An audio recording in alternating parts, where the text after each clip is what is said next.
Here's part 6 of We Spread by Ian Reid. So breakfast was over and Penny went back to her room to find a brand new set of oil paints on the bedside table, a gift from Shelley. For the first time in years, she felt a burst of creativity.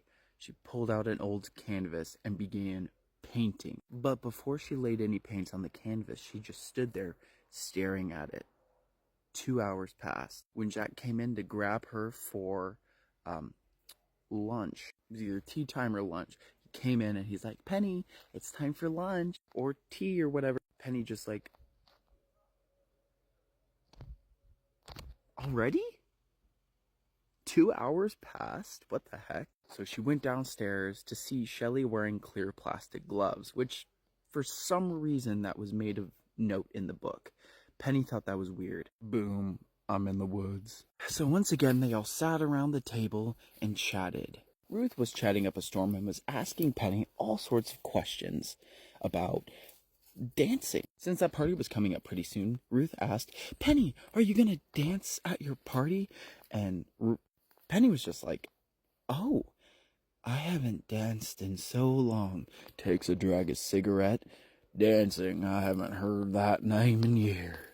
Penny sat there, misty-eyed, reminiscing about her first high school dance.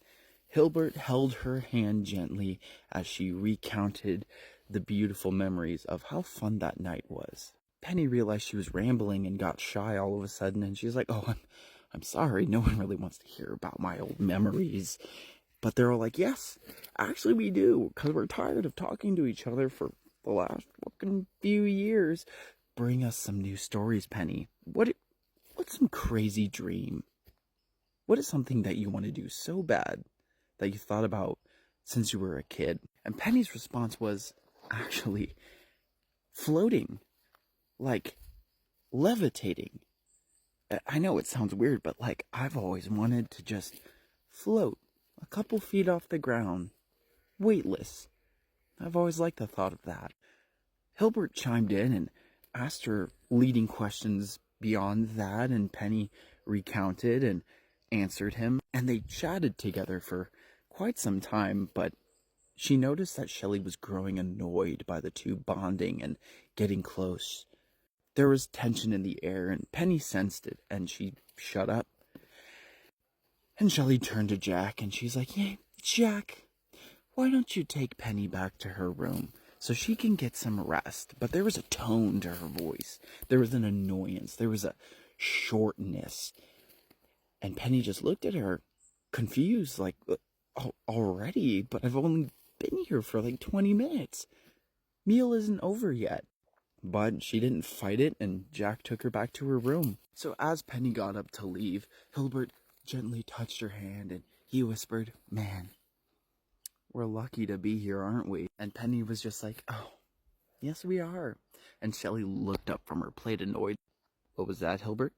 What did you just say?" And that was the end of that conversation. So as they got into the room, Jack quietly mentioned he doesn't talk much, so anytime Jack has something to say, it means something. So Jack said, "I liked what you said in there about levitating, and I like it when you talk about art, because back in the day I went to art school once and I loved it. I loved every minute of it, but